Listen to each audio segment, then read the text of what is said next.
What would you do if a spaceship crashed in your backyard, and the being who climbed out asked you for help? The story I'm about to share is about a farmer who faced that very dilemma, and it will challenge everything you think you know about who might be out there. If you enjoy stories like this one, make sure you subscribe to Space Tourist. Now prepare for a discovery that no one could have anticipated. We're in Jefferson County, Kentucky. The date is October 15th, 1997. The time is 9:37 in the evening. John Miller was on his last nighttime round of the farm when he noticed a set of strange lights in the sky. He was 58 years old and had spent his entire adult life tending this same piece of land, just as his father and grandfather had before him. He was intimately familiar with every sound, every shadow, and every point of light that was supposed to be there after dark. These lights were not supposed to be there. "What in the hell is that?" John muttered, stopping his pickup truck to get a better look.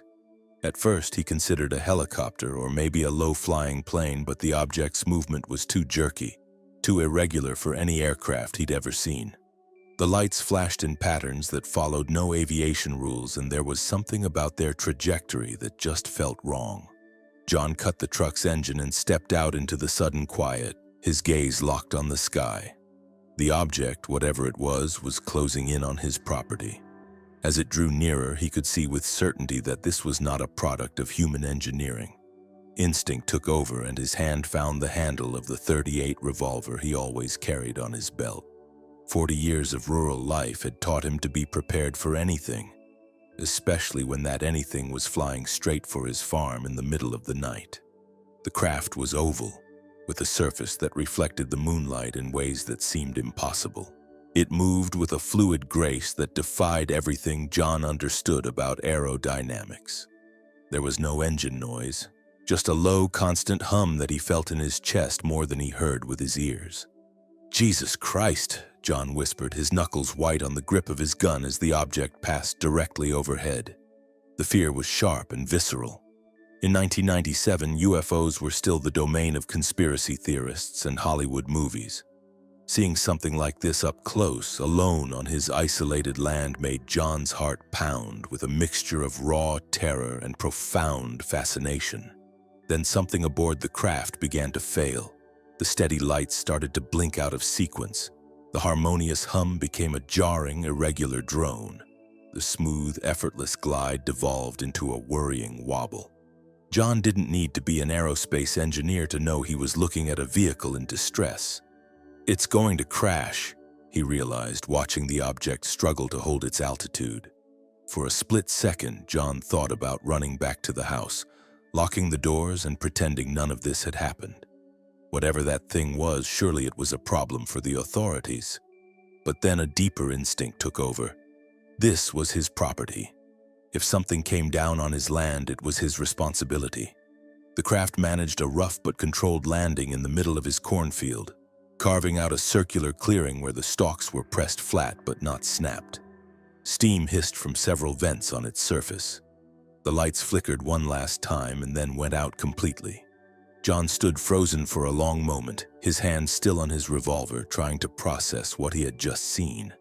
A spacecraft, because there was no other word for it, had just crash-landed on his farm. "Well, shit," he muttered, staring at the silent, dark shape.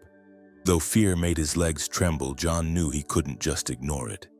If there was someone or something inside that was hurt, he had a moral obligation to help. That was simply how he'd been raised. He went back to the pickup, pulled his most powerful flashlight from under the seat, checked that his weapon was loaded, and began to walk cautiously toward the wreck. The structure seemed stable enough to approach, but it was obviously damaged.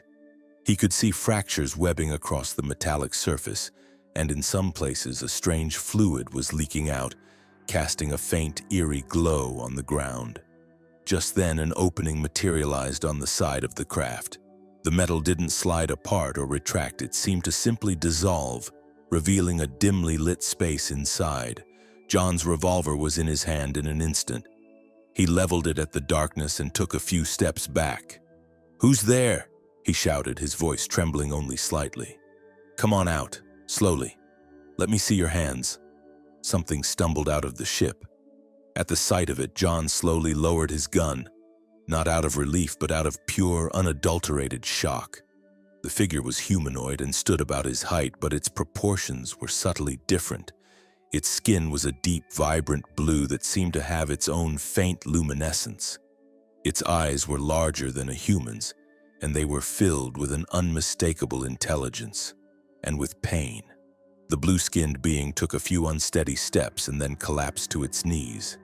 For a moment, fear and confusion held John rooted to the spot. But then a deeper instinct, the simple decency of a man raised to help anyone in trouble, took over. He holstered the revolver but kept his hand resting on the grip as he moved cautiously forward. "Hey," John said, his voice still tight but now laced with genuine concern.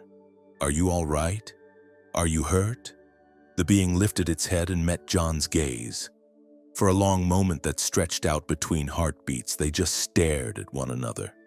And then, in a way that defied all logic, a voice spoke. It wasn't in the air around him, it was as clear as a bell right inside his own head. "My ship, severely damaged. Propulsion systems compromised.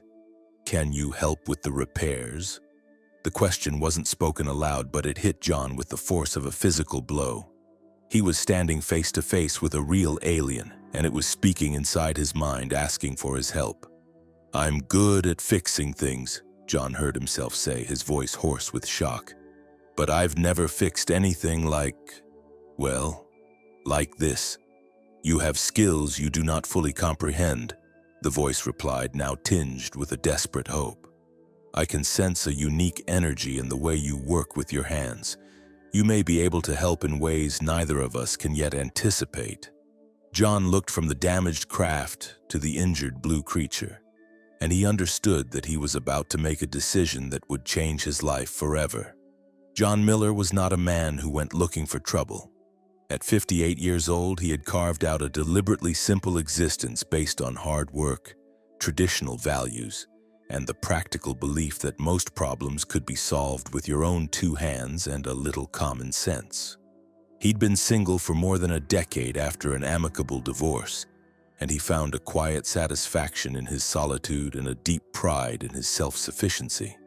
His 200-acre farm in Jefferson County had been in the Miller family for 3 generations. Along with the land, John had inherited a reputation as the best fixer in the region. He was the man who could make anything work again, from ancient tractors to complex electronics that certified technicians had already declared a total loss. In the rural country around Bardstown, people had a saying, "John Miller can fix anything." If he couldn't make something work, they'd add, then you knew it was truly dead. This reputation had started in childhood. John seemed to have an almost supernatural ability to diagnose mechanical and electronic problems that baffled experienced adults. At the age of 12, he was repairing lawnmower engines that local mechanics had abandoned. By 16, farmers from neighboring counties were bringing him complex agricultural machinery just to get his take on it. "The boy has a gift," his father, Robert Miller, used to say with obvious pride. "He can look at a broken machine and somehow know exactly what's wrong even when there are no outward signs of trouble."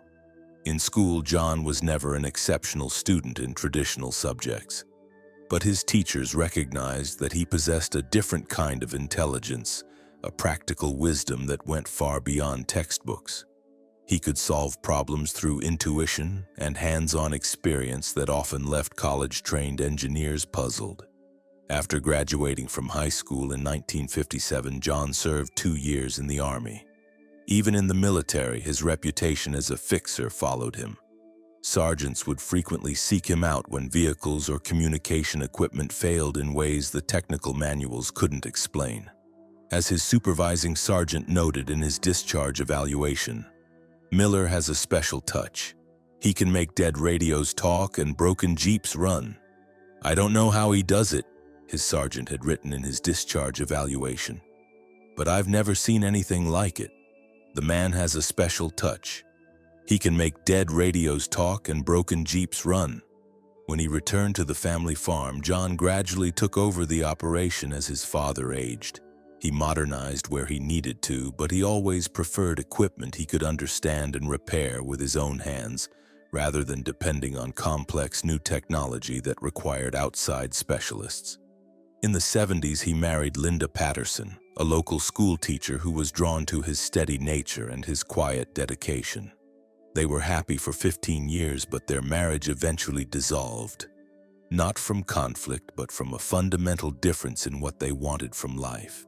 Linda dreamed of moving to a bigger city, of exploring a world beyond rural Kentucky. John, however, was rooted to the land his family had worked for generations. "There's nothing wrong with John," Linda explained to her friends after their amicable divorce in 1989. "He's a good man, hardworking, honest, but he's connected to that farm like it's part of his soul. I just needed something different." After the divorce, John found an unexpected peace in his solitary life. His days fell into a rhythm, tending his land, maintaining his equipment, and helping neighbors with their mechanical troubles. His workshop became an informal clinic for the community's broken things, a place where people brought items with the quiet confidence that John would find a way to make them work again. But there was a side to John's talent that even his closest neighbors didn't fully understand. His ability seemed to go beyond simple mechanical knowledge. He would often diagnose issues in equipment that was still running perfectly, only to have it fail days or weeks later in the exact way he had predicted. "It's like he can sense when something's about to break," remarked Tom Bradley, a neighboring farmer who'd seen it happen more than once. "He'll just touch a machine and somehow know that a specific part is going to give out in 2 weeks. Publicly, John chalked it up to experience and careful observation. But privately, he knew it was something more. When he worked, it often felt as if he were in direct communication with the machines themselves, understanding their needs and their pains on a level that had nothing to do with technical diagrams or formal training. "Every machine has its own personality," John once explained to a nephew who was learning about repairs. "You have to listen to what it's trying to tell you, not just look at the obvious symptoms." Throughout the 90s, as technology grew ever more complex, John stuck with simpler equipment, things he could understand completely. He used a landline instead of a cell phone, drove a 1985 Ford pickup that he kept in immaculate condition, and avoided computers whenever he could. "I'm not against progress," John would explain when people asked about his resistance to new technology. "But I like to understand how something works before I depend on it. And the more complicated something is, the more ways it can break." His spiritual life was equally practical. He was not a regular at the local Baptist church, but he believed in God and traditional Christian values. For him, spirituality wasn't found in complex theology. It was in the elegant design of the natural world and the deep satisfaction of a hard day's work. In the months leading up to the encounter, John had noticed subtle shifts in his own perceptions and abilities. His diagnoses of mechanical problems were becoming even more precise. He'd feel an inexplicable urge to check on a piece of equipment, only to find a problem developing soon after. At times, he even felt as if something were trying to communicate with him through signals he couldn't quite decipher. "Maybe I'm just getting old," he had thought, dismissing it all as the natural sharpening of a skill he'd honed over a lifetime. It was this unique combination, his exceptional skill, his deep intuition, and his quiet willingness to accept mysteries that defied simple explanation, that had prepared John Miller for the most extraordinary moment of his life. Without ever knowing it, he had spent decades developing the exact character and the precise abilities needed to face the challenge of repairing a technology that was literally from another world. The decision to help the injured blue being was one of the hardest John had ever made. Every rational part of his mind screamed at him to run back to the house, lock the door, and call the sheriff, maybe even the FBI. But something deeper held him there. A blend of simple compassion and the same powerful curiosity that had always driven him to understand and fix broken things. "All right," John finally said, his voice still tense but now firm with resolve. "Let's see what I can do." The blue creature, who had introduced himself telepathically as Keth, struggled to his feet. He was clearly in pain, but the relief in his thoughts was unmistakable. "Your assistance is unexpected but most welcome," Keth transmitted, his mental voice filled with a profound gratitude. "My ship suffered multiple system failures during an unforeseen electromagnetic storm. Without repairs, I cannot return to my point of origin." John went back to his pickup and grabbed his toolbox. With the familiar weight in one hand and his other hand resting near his revolver, he followed Keth toward the ship. As they neared the opening, John got a clearer look at the interior. It was a bewildering fusion of organic-looking surfaces and components that were clearly technological, but unlike any electronics he'd ever encountered. Panels that seemed to be made of liquid crystal pulsed with complex, shifting patterns of light. "Jesus," John muttered, taking it all in. "How in the hell does this work?" "Our systems are based on energetic harmony," Keth explained, sensing John's confusion. "Not on the brute mechanical force of your technology. It is a conscious coordination between living components and responsive materials." John stepped cautiously inside and was hit by a wave of disorientation. The interior was vastly larger than its external dimensions should have allowed. It wasn't an optical illusion. The space itself seemed to stretch beyond the known laws of physics. This isn't possible," John said, turning in a slow circle. "The very geometry of the room felt wrong." "Interdimensional compression," Keth replied simply. "A concept your science will one day discover." As Keth guided him through the ship, indicating damaged areas and explaining the function of failed systems, John discovered something surprising. For all its alien strangeness, he began to recognize things. Beneath the bizarre technology, he could sense familiar patterns, currents of energy flowing, stopping, and shorting out in ways that he somehow inexplicably understood. There were connections that made intuitive sense, even if he couldn't begin to grasp the scientific principles behind them. "This module controls primary propulsion," Keith explained, gesturing toward a panel where a set of fist-sized crystals were cracked and lifeless.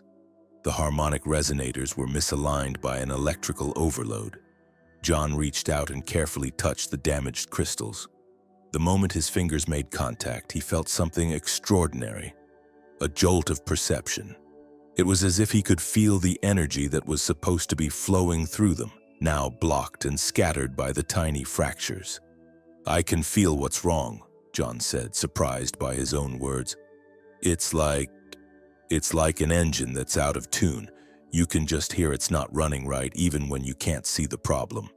"Exactly," Keth transmitted, and John could sense a current of excitement in the thought. "You possess a natural sensitivity to harmonic patterns. This is very rare, even among my own people." For the next several hours, John worked under Keth's guidance, diagnosing and repairing the ship's damaged systems. It was unlike any repair job he had ever done. Instead of tightening bolts and soldering wires, he found himself realigning crystals with carefully applied pressure and focused intention. Instead of checking voltage with a multimeter, he was sensing the flow of energy and adjusting components until they simply felt right. "Your approach is remarkable," Keth observed as John worked on a complex control panel. "You do not force solutions or try to dominate a resistance system. Instead, you seem to be collaborating with the technology." John stopped what he was doing. Keth had just put into words a feeling he'd had his entire life. "I never thought of it like that," John admitted. "But I guess I've always treated machines as if they had personalities, as if you had to convince them to work, not force them." "That is a profound wisdom," Keth replied.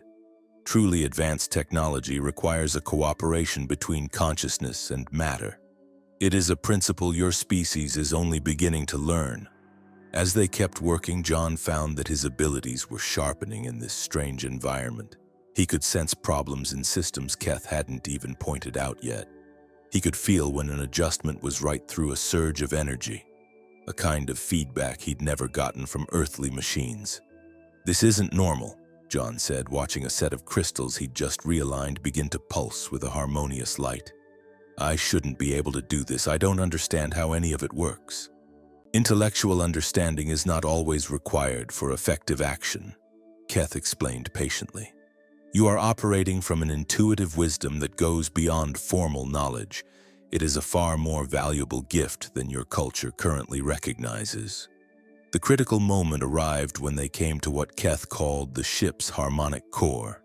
It was a crystalline sphere about the size of a basketball that served as the vessel's main power source.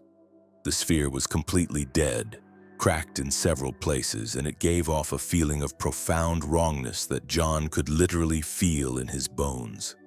This component is critical, Keth transmitted, and John could sense the being's deep discouragement. Without a functional core, the ship is inoperable, but its repair requires techniques I cannot easily teach you. John studied the damaged sphere, running his hands through the air around it without making contact. He could sense that it had once been a living, vibrant thing, but was now silent and broken. What would happen, John asked, if I just tried to fix it like anything else that's broken? Keth seemed to hesitate. The harmonic core responds to focused, conscious intention. If you could somehow infuse it with positive, vital energy while physically realigning the fragments. John didn't wait for a more detailed explanation. He placed his hands directly on the cracked sphere and simply went to work, treating it with the same patience, care, and focused will that he brought to every broken thing that found its way to his workshop. What happened next astonished both of them. As John worked, the sphere began to emit a faint glow. The cracks slowly sealed themselves and a palpable sense of life returned to the object. Impossible, Keth transmitted, his thought filled with awe. You are repairing the core with techniques that should not be accessible to your species. When John finally lifted his hands, the sphere was pulsing with a steady, healthy light. All around them, systems throughout the ship began to hum and flicker back to life. How did you do that? Keth asked, his mental voice now tinged with something that felt like reverence.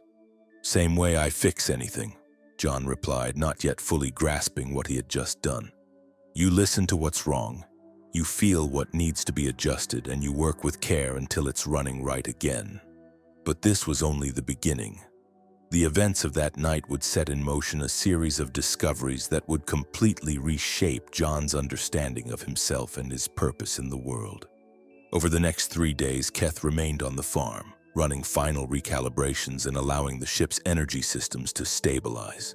It was during this time, as they worked side by side, that the blue-skinned visitor began to share information that would forever alter John's perception of his own abilities and the true meaning of his life's work. John Miller. Keth transmitted on the second morning, I must explain something about your capabilities that you do not fully understand. What you did with my ship was not simply a skillful mechanical repair. At that moment, John was fine-tuning a series of smaller components. His hands seemed to know instinctively how each piece should be positioned, even though he had no training whatsoever in alien technology. Well, it worked, John replied, ever the pragmatist. Sometimes you don't need to understand something to fix it. That is precisely my point, Keth continued. Your approach to repair, the patience, the genuine care, the positive intention, it creates an energetic frequency that brings components into perfect harmony. You are unconsciously infusing your work with care, with a kind of love. John paused, letting Keth's words sink in. So you're saying there's something special about the way I fix things? Very special, Keth confirmed. Observe how you work. You never force a connection that resists. You are always listening to the energetic feedback from the system. You treat each component as if it were a living thing, worthy of respect.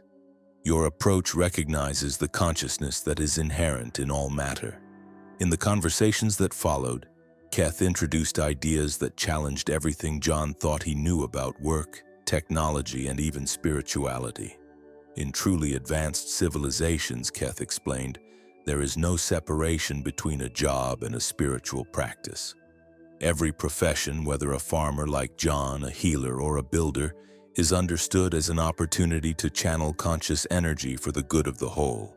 John began to see that his farm had prospered for decades, not just because of good agricultural practices, but because he had unconsciously treated his land, his animals, and his equipment as conscious partners, deserving of respect and care. When you plant your seeds, Keith observed, you do not merely place them in the soil, you are blessing them with an intention for healthy growth. When you care for your animals, you are connecting with them on a deeper level. And when you maintain your equipment, you're working with it, not just using it. This revelation sent John's mind reeling back over decades of his life on the farm. It was true. He had always felt a connection to the land that went beyond profit and loss. He really did talk to his animals, worry over the health of individual plants, and treat his machinery like trusted partners instead of just tools. So you're saying my work, farming, is spiritual? John asked. He was struggling to wrap his head around ideas that felt both alien and, at the same time, deeply familiar. Every profession becomes spiritual when it is practiced with consciousness and love, Keith transmitted. A doctor who heals with true compassion, a teacher who educates with deep patience, a builder who creates with the intention to serve. All of them are channeling a higher energy into the practical world. John was beginning to understand. His reputation as a fixer didn't come from some superior technical knowledge. It came from his natural ability to pour care and positive intention into his work. When you repair something with genuine care, Keith explained, you are literally reorganizing its molecular patterns, restoring its original harmony. That is why your repairs last longer and work better than those done by purely mechanical means. In their sessions together, Keith began to teach John how to consciously use the energetic skills he had been applying intuitively his entire life. Observe how you feel when you are working with love versus when you are working with frustration, Keith instructed. Notice the difference in how the materials respond. John began to pay close attention to the quality of his own intention as he worked. He discovered that when he approached a task with impatience or irritation, the components seemed to resist him. But when he worked from a place of patience and genuine care, the materials seemed to cooperate in a way that defied simple mechanics. This is extraordinary, John admitted after a particularly clear demonstration of the principle. It's like the machines themselves can sense my attitude. That is because they can, Keith replied simply. Consciousness permeates all matter to one degree or another. Truly advanced technology is designed to respond directly to conscious intention. But even your primitive human technology retains a capacity for this responsiveness. The most stunning revelation came when Keith explained that John's farm had not been a random crash site. It had, in fact, been a monitoring point for Keith's civilization for generations. Your family, Keith revealed carefully, carries the lineage of terrestrial guardians. They are consciousnesses that voluntarily incarnate to maintain energetic harmony at specific points on the planet. And your farm is located at a very important nexus of terrestrial energy lines. John learned that his deep connection to the land, his natural ability to make things grow and function, and his instinctive refusal to ever leave the property were all signs of his role as an unconscious guardian of this critical place. My father and my grandfather, they were guardians too? John asked, suddenly seeing his family history in a completely new light. Each generation of your family has served this function, but in a different way, Keith confirmed. Your grandfather maintained harmony through his intuitive farming practices. Your father, through his careful stewardship of the environment. And you, through your conscious infusion of positive energy into every system under your care. The final piece of the puzzle fell into place when Keith explained that John's life had been a long preparation. He was meant to be a bridge between traditional human knowledge and a much deeper understanding of the conscious nature of all work. Your function now, Keith explained, is to demonstrate through your own example that any profession can be a path of sacred service when it is practiced with the right consciousness. You will show others that the separation between spiritual and secular work is an illusion. John understood. He was to continue doing exactly what he had always done. Farm his land, fix what was broken, and care for the world around him. But now he would do it with the conscious understanding that every action was a chance to channel benevolent energy for the good of the whole.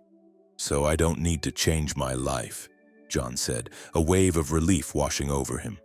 The deepest change, Keth transmitted with a feeling that John could only describe as affection, is to recognize the sacred in the ordinary. Your simple life will become extraordinary when you realize that spirituality does not require temples or complex rituals, but only a conscious presence in every act. This awakening, Keth explained, was not just for John. It was part of a larger process, a gentle stirring happening all over the planet, as people in every profession began to rediscover the spiritual dimension of their work.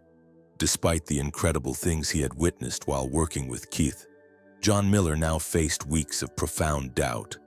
His practical, grounded mind struggled to accept the revelations about the spiritual nature of his work.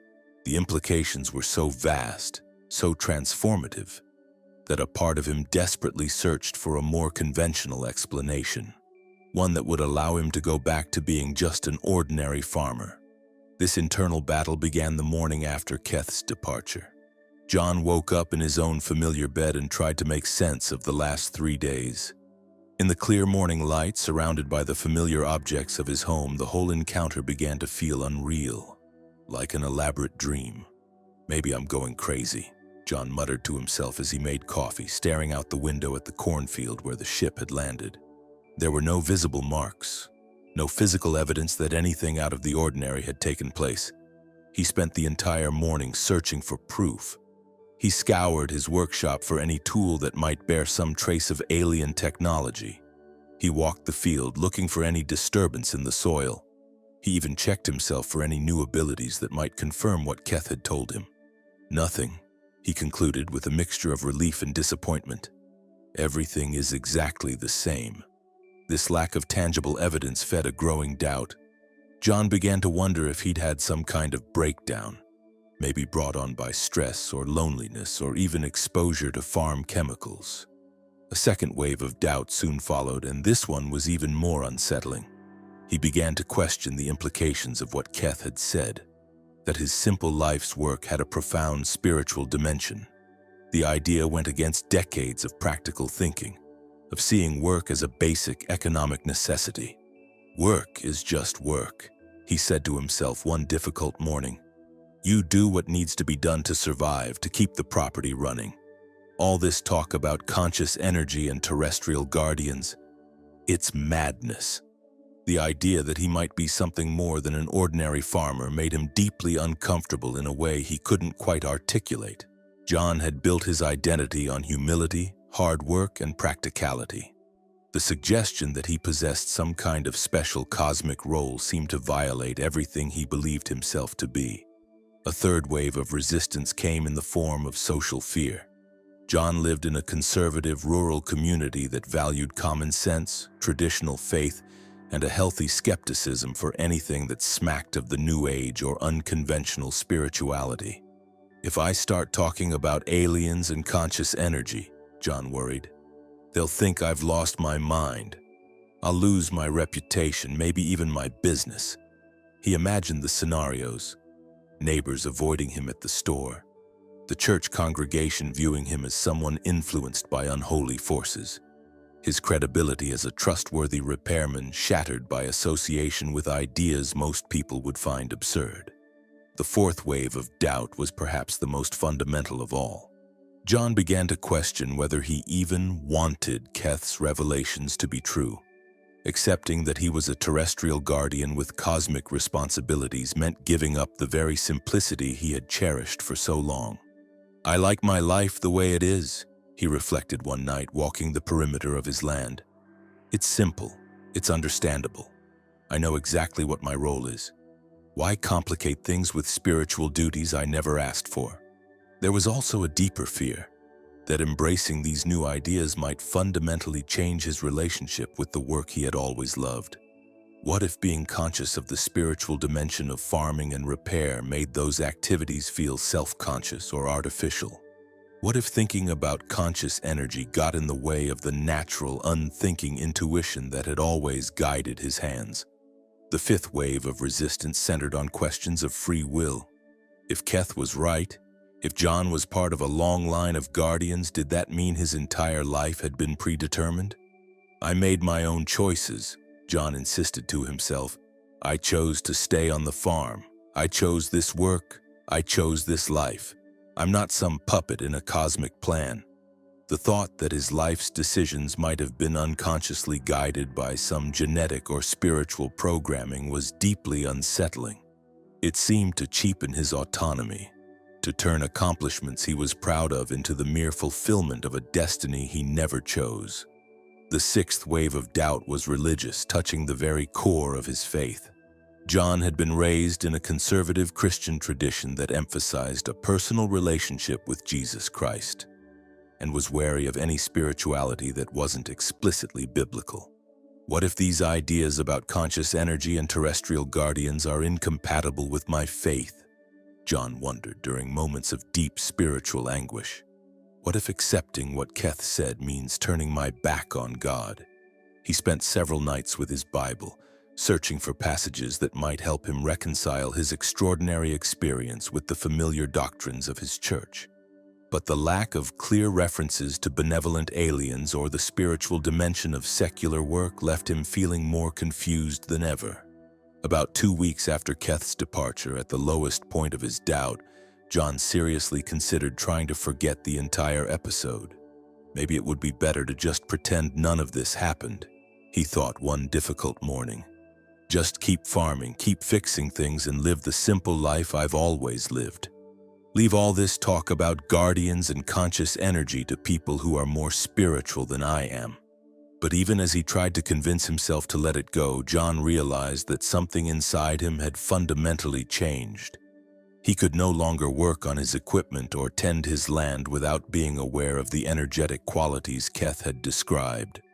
It was as if a filter that had always limited his perception had been permanently removed, and it was during this time of greatest resistance that a series of events would force him to confront his new reality, whether his rational mind was ready to accept it or not.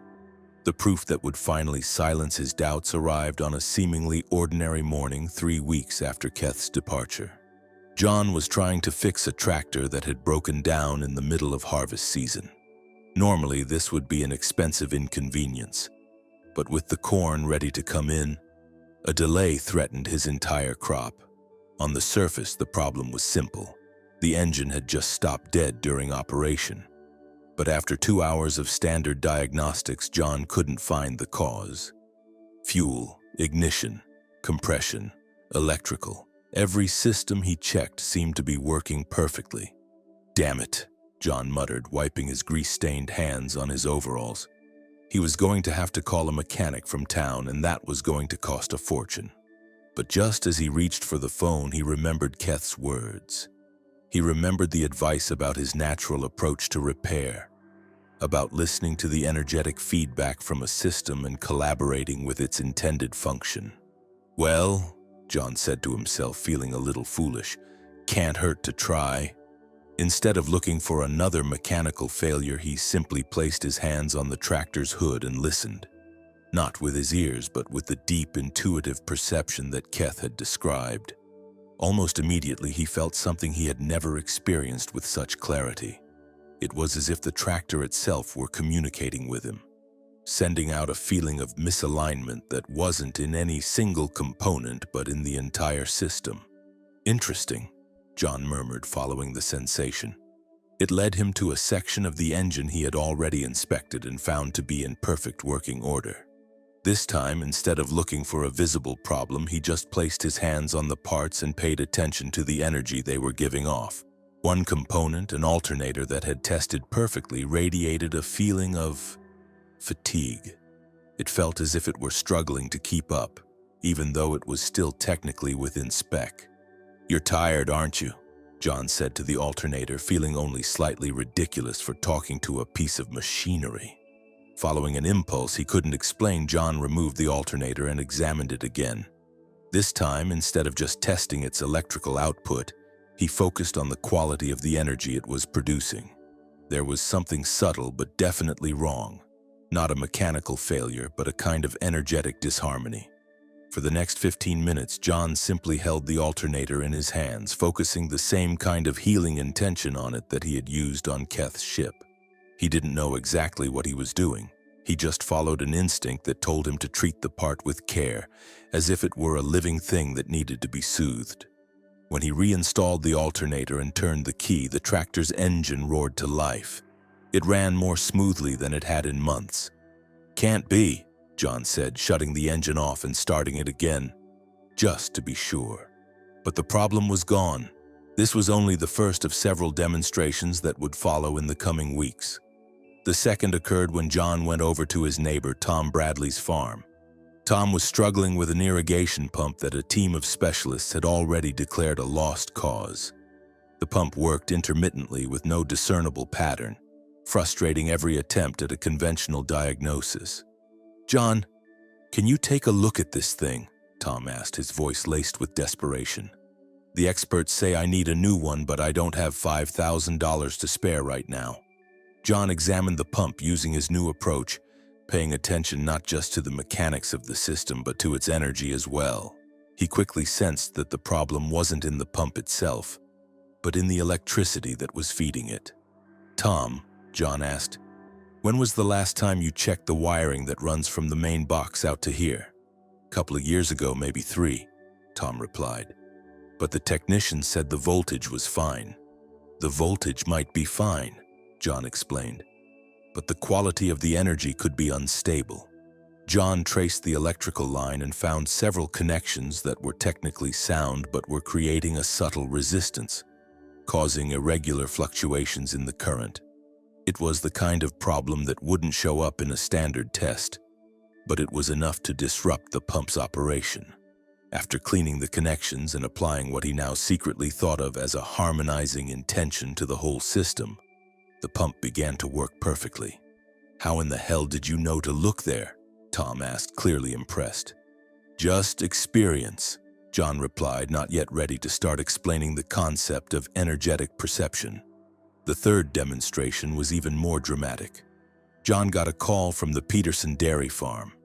Their complex milking equipment had developed a mysterious problem. The milk was being contaminated with bacteria, even though all the cleaning protocols were being followed to the letter. Veterinarians and specialized technicians had inspected the equipment multiple times without finding the source of the contamination. The Peterson family was facing the possibility of losing their dairy production license if the problem wasn't resolved quickly. John applied his expanded approach, paying attention not just to the mechanical aspects of the equipment, but to the energetic quality of the entire system.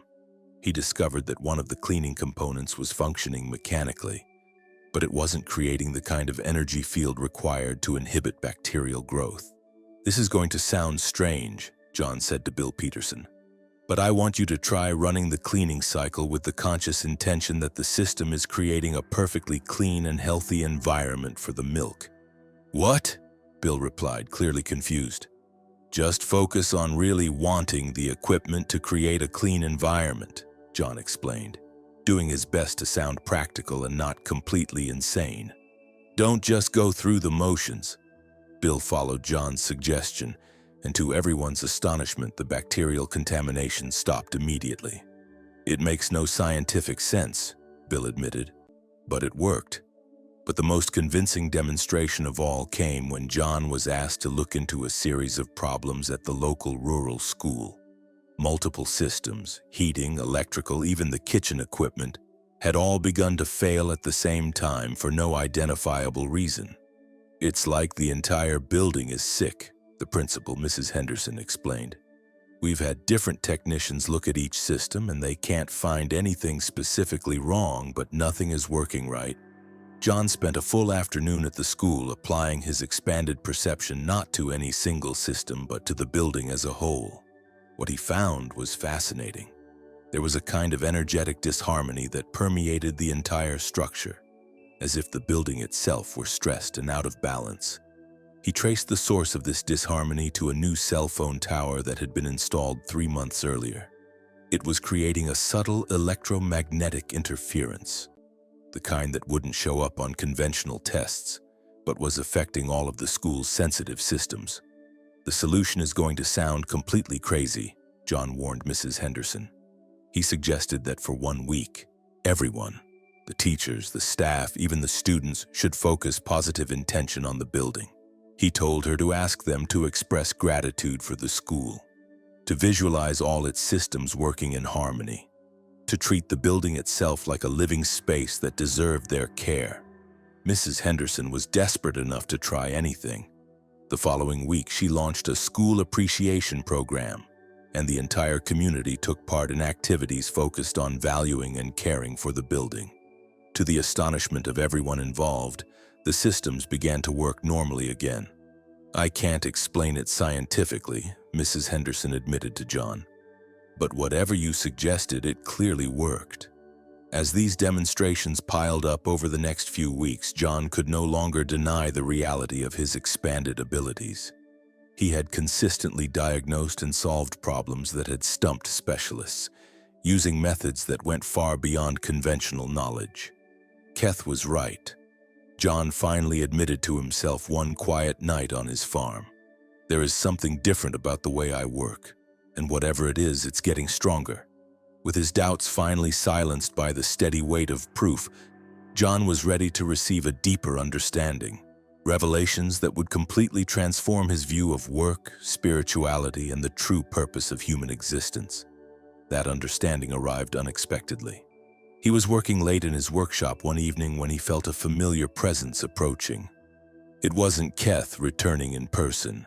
It was a clear, telepathic communication reaching out across an impossible distance to find him. "John Miller," came the familiar mental voice. "You have demonstrated a remarkable mastery of the principles I shared with you. You are now ready to understand the deeper truths about your function and the greater meaning of conscious work in the evolution of your planet." The first revelation concerned the true nature of all human professions when they are practiced with the right consciousness. "Every profession in your society," Keth transmitted, "was originally designed as a specific form of spiritual service. Doctors were meant to channel divine healing energy. Teachers were meant to awaken the innate wisdom in their students. And farmers like you were charged with maintaining the harmony between human consciousness and the living intelligence of the planet." John learned that the separation between secular and sacred work was an artificial one, a distortion that had occurred as humanity lost its connection to the spiritual dimension of everyday life. In evolved civilizations, Keth explained, there is no distinction between work and prayer, between a professional function and a spiritual practice. All work is recognized as an opportunity to channel conscious energy for the benefit of the whole. The second revelation had to do with the true nature of the Earth itself as a conscious organism, and how different professions served specific functions in maintaining its health and evolution. "Your planet is a living, conscious being," Keth revealed. "Farmers like you serve as the interface between human consciousness and the consciousness of the planet. Doctors facilitate the healing of the planetary body's cells. Builders and engineers maintain its systems of energy circulation, and artists and educators nurture the cultural evolution that is the equivalent of the planet's neural development." John now understood that his farm wasn't just a piece of private property. It was like an acupuncture point in the planet's energy grid, a place where human conscious energy connected directly with the Earth's own living intelligence. The third profound revelation was about the future, and how it would completely transform the relationship between human work and technology. "In the decades to come," Keith transmitted, "your species will develop technologies that operate through a conscious collaboration between the human mind and an awakened artificial intelligence. Work will become a partnership between organic consciousness and living technological systems." Through Keth's thoughts, John saw glimpses of this future. Farmers collaborating with intelligent agricultural systems that responded directly to human intention and emotion. Builders co-creating with materials that could self-organize based on a mental vision. Healers working with medical devices that amplified the body's own natural healing abilities. "Your experience repairing my ship," Keth explained, was a preparation. It was your first lesson for an era when all human technology will be based on these same principles of conscious collaboration. The fourth revelation concerned the specific role that people like John would play during humanity's transition to this new kind of civilization. Individuals who have rediscovered the spiritual dimension of their work, Keth revealed, will serve as bridges. They will connect the old paradigm based on separation with the new paradigm based on conscious collaboration.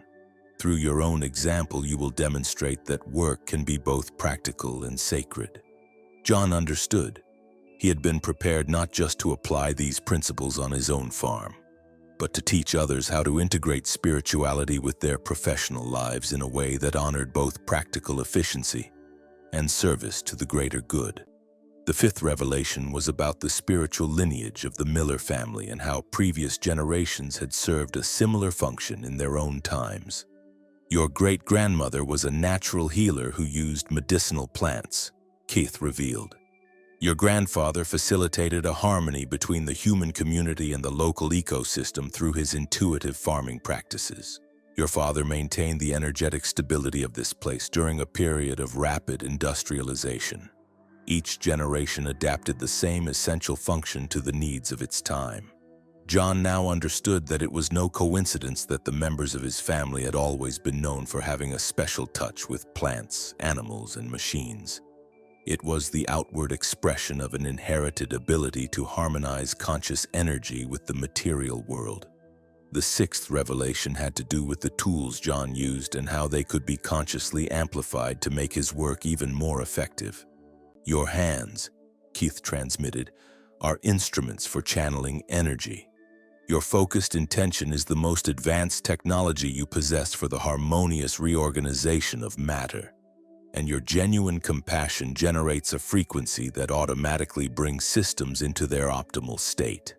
John discovered that he could consciously develop these abilities through focused practice, learning to perceive and direct the flow of energy with ever-increasing precision. The seventh revelation was about larger cosmic events that were influencing the spiritual awakening of the planet, and why this particular moment in history was so critical for the rediscovery of conscious work. The Earth is passing through a galactic energy field that is accelerating conscious evolution, Keth explained. Over the next 3 decades, more and more humans will naturally develop the kinds of abilities you are now rediscovering. Those who learn to integrate these abilities into their practical work will serve as the models for a planetary transformation.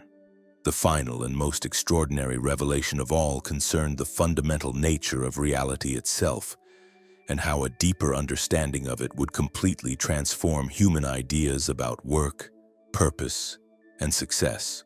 Physical reality, Keth transmitted with a profound solemnity, is a dimensional school, a place where consciousness learns to create through a loving collaboration with matter. True work is not about earning money or achieving status. It is about consciously participating in the ongoing process of divine creation. John understood.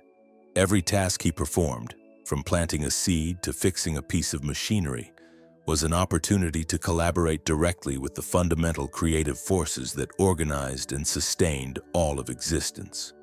When you work with love and consciousness, Keth concluded, you are not just completing a practical task, you are actively participating in the continuous evolution of creation itself. Your work becomes a form of living prayer, an expression of divine gratitude, and a direct contribution to the well-being of all life. When these extraordinary revelations finally ended, John Miller was no longer just a farmer with an unusual knack for repairs. He had become an awakened consciousness, a willing participant in the most sacred project imaginable, the continuous loving evolution of reality itself. He now understood that his simple life on the farm was, in fact, one of the highest forms of spiritual practice. It was a living demonstration of how ordinary work, when done with a true understanding of its purpose, becomes an act of extraordinary service. As John fully integrated these profound revelations, he underwent a deep internal transformation. It redefined not just his profession but every single moment of his existence. This change didn't happen overnight. It unfolded gradually over the following months, with each day revealing a new layer of understanding, bringing him closer to his true purpose as a conscious partner in the planet's evolution. The first and most profound change was in his relationship with his daily work. Before, farming and fixing machinery had been practical necessities, jobs that had to be done to keep the farm running and pay the bills. Now, every task was a sacred opportunity, a chance to channel a positive energy for the benefit of the whole. During his first planting season after this awakening, he thought to himself, "I'm not just putting corn in the ground. I'm working with the intelligence of the planet itself, nurturing life that will feed both body and soul. Every seed I plant is an act of faith in a greater abundance." This new perspective completely changed the quality of his work. Tasks that had once been routine, even tedious, now became active meditations, moments where John consciously directed love and positive intention into every single action. The second major transformation was in his perception. He began to consistently and clearly sense the subtle energies in every aspect of his farm. He found he could perceive not just the physical state of his plants, animals, and equipment, but also their energetic vitality, their emotional needs, and their potential for optimal growth.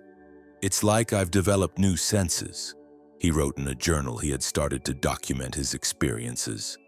"I can feel when a plant is stressed before any physical symptoms appear. I can sense when an animal needs emotional attention, not just physical care. And I can detect when a piece of equipment is developing an energetic problem that will eventually become a mechanical failure." This expanded perception allowed him to be proactive rather than reactive, to maintain all the systems under his care in a state of harmony and health that simply wasn't possible with conventional methods alone. The third transformation was in his ability to consciously infuse a healing and harmonizing intention into anything he touched. John discovered that when he worked from a place of genuine love and a sincere desire to serve the greater good, his hands literally transmitted an energy that promoted health, growth, and optimal function. "This isn't some kind of magical power," John reasoned with himself. "It feels more like I'm remembering a natural ability I've always had but never consciously recognized." This ability showed itself in very practical ways. Plants he tended with loving intention grew more vigorously. Animals he treated with genuine compassion became healthier and calmer. And the equipment he repaired with care lasted longer and ran more efficiently than technical maintenance alone could ever explain. The fourth major transformation was the development of a conscious, continuous connection with what Keth had called planetary intelligence. John began to experience his farm not as a piece of property that he owned, but as a part of a larger living organism, one he was privileged to work with in partnership. "The land teaches me as much as I care for it," John realized during a quiet walk through his fields. "There is a wisdom in these natural systems that is far greater than anything I could ever learn from a book." This connection gave him access to an intuitive guidance. He began to know the optimal times for planting and harvesting, which crops would thrive in which fields, and how to maintain an ecological balance that benefited all life on his land. The fifth transformation was in his ability to see the connection between his local work and larger global patterns. John began to understand on a visceral level how his actions on this small farm resonated with the health and well-being of much larger systems. "Every act of care I perform here sends out ripples of positive energy, far beyond the boundaries of my property," he understood. "When I cultivate with consciousness and love, I am contributing to the healing of the planet. When I repair a machine with harmonious intention, I am adding energetic stability to a much larger technological network." This expanded perspective gave his work a sense of cosmic purpose. Even the most mundane tasks became meaningful contributions to the well-being of the planet. The sixth transformation was in his relationship with time and efficiency. John discovered that when he worked from a place of centered presence and loving intention, he accomplished more in less time. But paradoxically, without any sense of rush or stress. Time behaves differently when I work consciously, John observed. Hours can pass like minutes when I'm completely present in what I'm doing. And yet somehow I get more done than I used to in a full day of just going through the motions.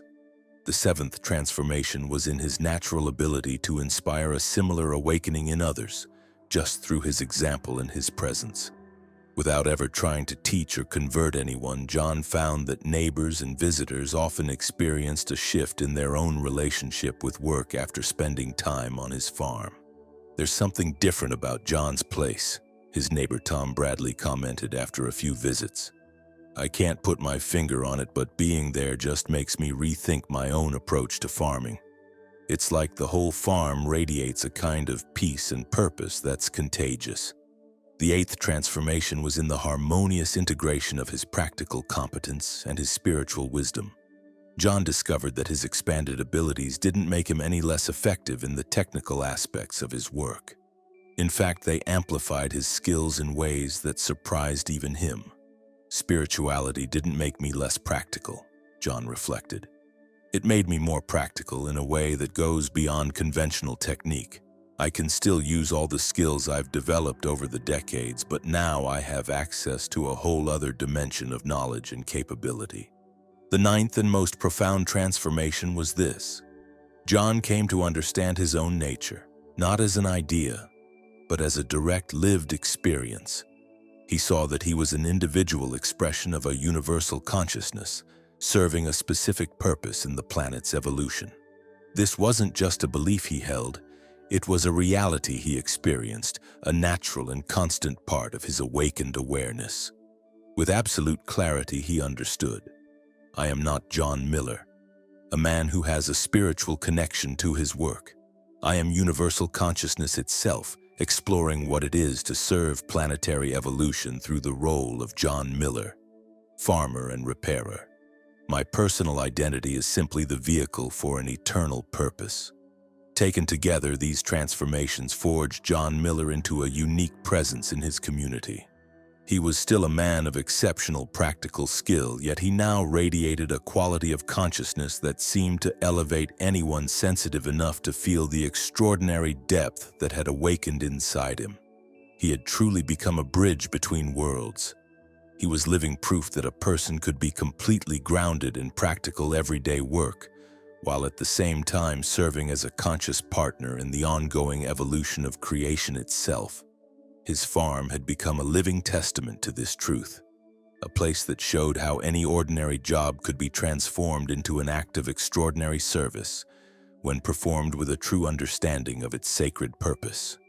With these internal transformations deeply rooted, John Miller had developed a revolutionary new understanding of reality. This wasn't just a philosophy. It was a practical, lived perspective that redefined his view of work, technology, spirituality, and the very meaning of life on Earth. He was now prepared to serve as an example of how any profession could become a sacred path. The first pillar of his new worldview concerned the true nature of all professions. He now understood that there was no such thing as a more spiritual or less spiritual job. Only different degrees of awareness about the sacred nature of the work itself. A mechanic who repairs a car with love and the intention to serve, he reflected one morning, is doing work as holy as a monk in prayer. The difference isn't the profession, it's the consciousness you bring to it. This insight allowed him to see the deep connections between his own work and every other form of human labor. He saw that doctors healed bodies in the same way he healed the soil. Teachers planted seeds of knowledge just as he planted seeds in the earth. Builders created structures that sheltered life, just as he created an environment that nurtured growth. The second pillar of his new understanding involved technology. John no longer saw tools and machines as lifeless objects to be dominated. He understood them as extensions of human consciousness, partners that functioned best when treated with respect. All technology is crystallized human intention, he realized. When I use my tools with gratitude, they respond by working at their best. When I fight against them or treat them like mere objects, they resist and break down more often. This explained why his repairs lasted longer and his equipment ran more reliably than simple mechanics could account for. He had developed a collaborative relationship with his tools, one that went far beyond their physical function. The third pillar of his new understanding had to do with abundance. John discovered that when he worked from a place of genuine service, rather than just for personal gain, the resources he needed would appear in ways that seemed almost miraculous. True abundance doesn't come from taking more for myself, he understood. It comes from giving more of myself to the larger system. When my farming serves the health of the land and the nutrition of the community, the land responds by producing more than it ever did when I was just focused on maximizing profit. This insight transformed his entire approach to the farm's finances. He began making decisions based on the long-term well-being of the whole system, and he found that a sustainable prosperity naturally followed. The fourth pillar of his new understanding was about education and how true knowledge is passed on. John understood that the most valuable skill he could share wasn't a specific technique, but the consciousness that informed all techniques. I can teach someone how to plant corn or fix an engine, he reflected. But if they don't understand the spirit behind the action, they'll never get results that go beyond simple mechanical competence. This inspired him to begin mentoring young people from the community, not just teaching them practical skills, but helping them develop the quality of presence and intention that makes all work extraordinary. The fifth pillar of his new understanding was about time. John discovered that when he was completely present in his work, time itself seemed to slow down and expand. Time isn't a fixed quantity, he observed. Our consciousness can influence our experience of it. When I work with complete presence and love, hours feel like minutes, but I accomplish more than I used to in a full day of mindless activity. The sixth pillar of his new understanding was about healing and how conscious work could be a form of therapy for the person doing it and for every system involved. John discovered that when he approached any task as an opportunity to channel healing energy, everyone and everything benefited. My farming doesn't just produce food, he understood. It heals land that was damaged by old practices. It heals my own soul through a meaningful engagement with life, and it helps heal the planet by demonstrating a harmonious relationship between humans and nature. The seventh pillar of his new understanding was about community and how conscious work can strengthen the bonds between people while serving the greater good. John found that when his work was motivated by a genuine desire to serve, it naturally attracted others who shared the same values. Conscious work is magnetic, he realized. When people see someone working with joy, with competence, and with a genuine care for the common good, they are inspired to explore those same possibilities in their own lives. The eighth pillar of his new understanding was about legacy and how conscious work creates positive effects that ripple out far beyond the immediate results of any single task. John now understood that every action performed with love and consciousness sent waves of positive influence out through time and space. I'm not just maintaining this farm for my own lifetime, he reflected. Everything I do with conscious intention contributes to an energy field that will influence this land, this community, and even future generations in ways I can't fully comprehend. The ninth pillar of his new understanding was about prayer, and how conscious work was one of its most powerful forms. John discovered that when he approached his work as a chance to express gratitude and serve something greater than himself, every action became a form of active prayer. Working with love is my primary spiritual practice, he understood. Every day I spend caring for my land, my animals, and my equipment with conscious intention is a day spent in direct communion with the creative forces that sustain all life. The 10th and most profound pillar of his new understanding was about consciousness itself, and how human work could be a vehicle for its evolution on a planetary scale. John understood that when enough people discovered the sacred dimension of their work, humanity would transform into a completely different kind of civilization. With absolute clarity, he saw the truth. We are all participating in the evolution of consciousness. Each person who rediscovers the sacred nature of their work is contributing to a critical mass, a tipping point that will eventually transform all human activity, from exploitation to collaboration, from taking to giving, from unconscious action to conscious service. With all these insights integrated, John Miller had developed a philosophy of life that honored both practical competence and spiritual wisdom. He had become living proof that it was possible to be fully engaged in the practical world while at the same time serving as a conscious partner in the continuous evolution of creation. His farm was now more than a business, more than a lifestyle. It was a demonstration center, a place where people could see for themselves how ordinary work, when approached with the right consciousness, could be transformed into an act of extraordinary service. In the years that followed his awakening, John Miller discovered that his life had become a living demonstration of possibilities most people considered impossible. His expanded abilities didn't remain a secret guarded on his isolated farm. They became a natural part of how he moved through the world, creating ripples of influence that spread far beyond what he could ever have expected. The most noticeable change was in his relationship with his daily work.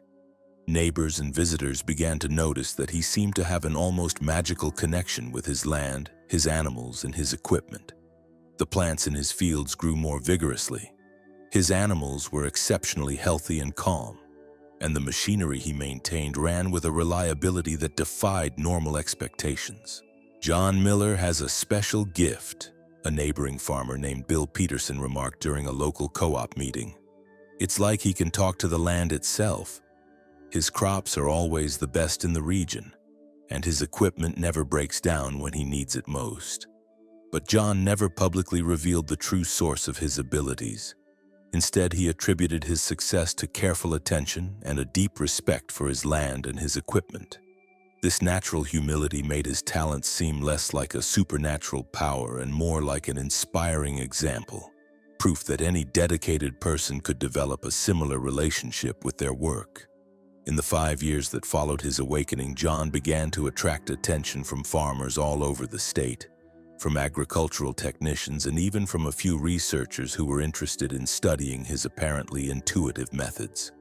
Without ever mentioning alien spaceships or telepathic communication, John began to gradually introduce the concepts of conscious work and respectful collaboration with both natural and technological systems.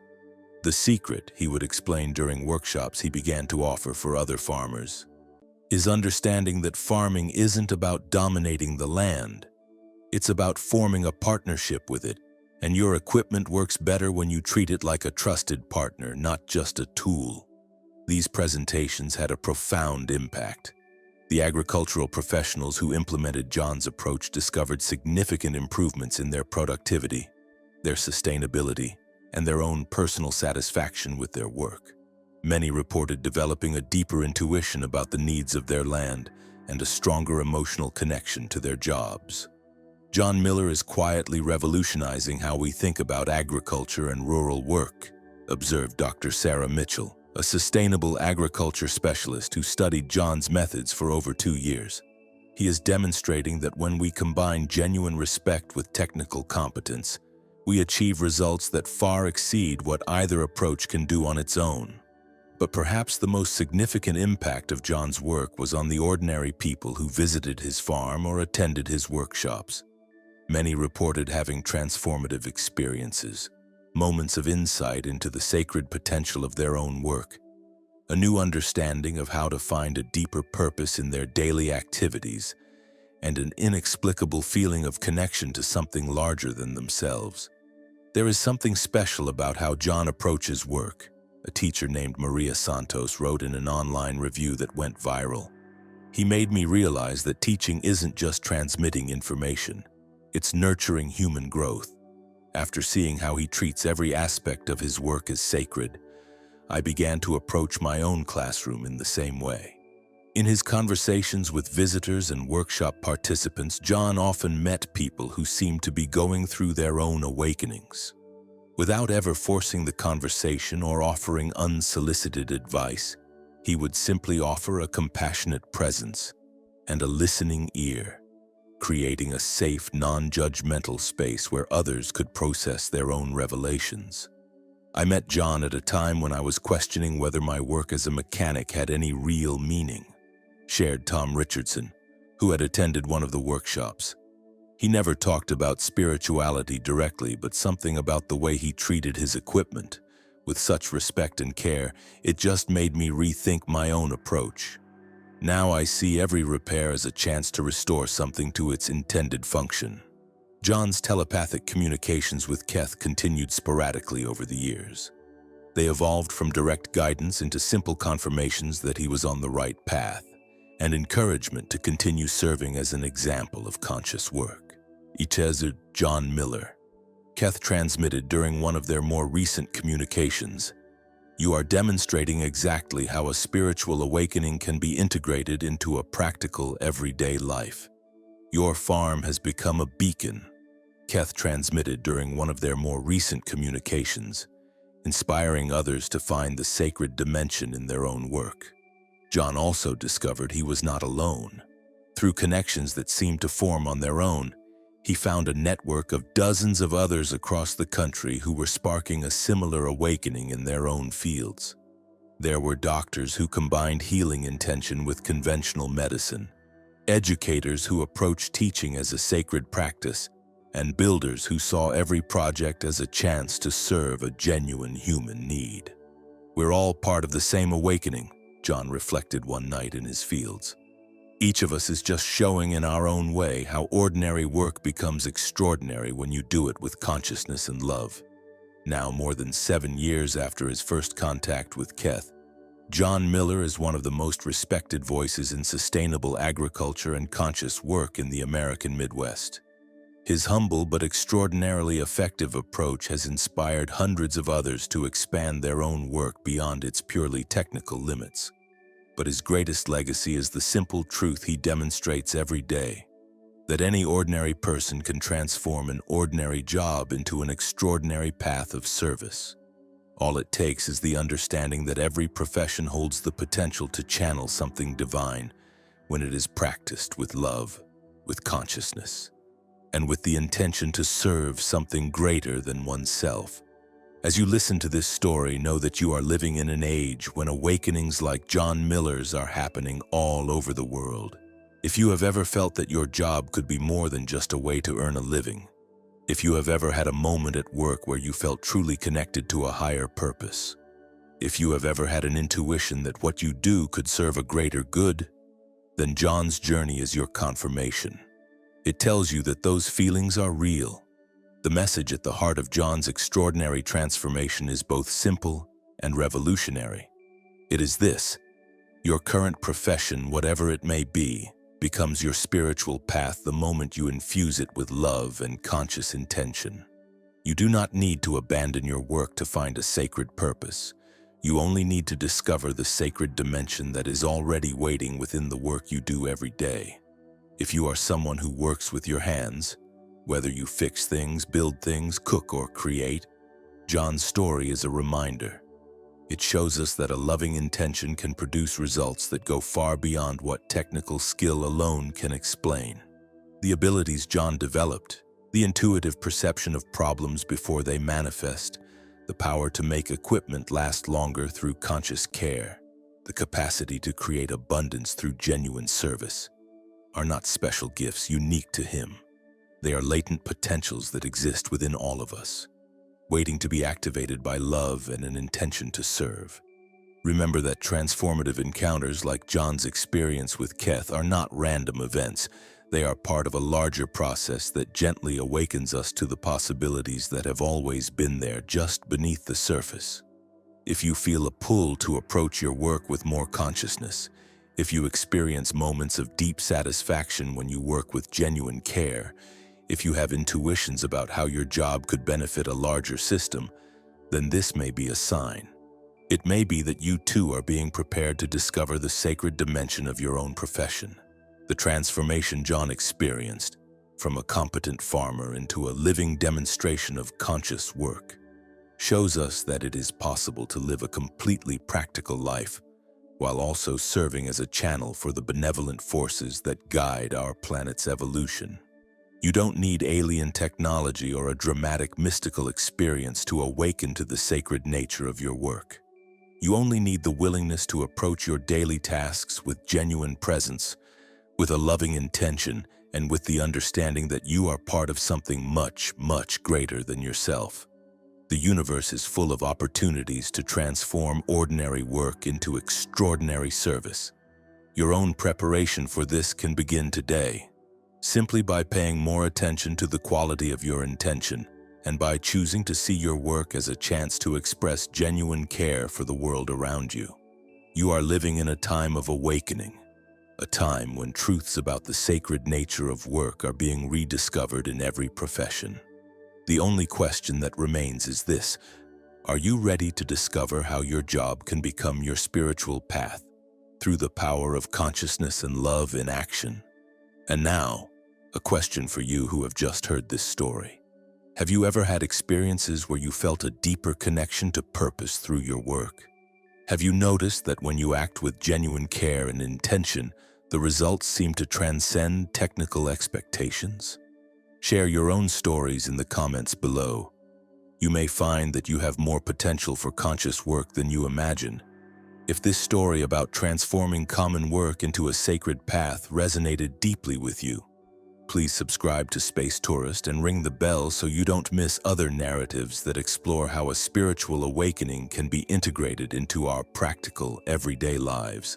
And please share this video with anyone you know who is seeking more meaning in their work. Anyone who is ready to discover that their profession can be a path of service. Remember, in a universe where conscious work is a form of living prayer, where every loving action contributes to the evolution of our world, the only limits are the ones you place on yourself.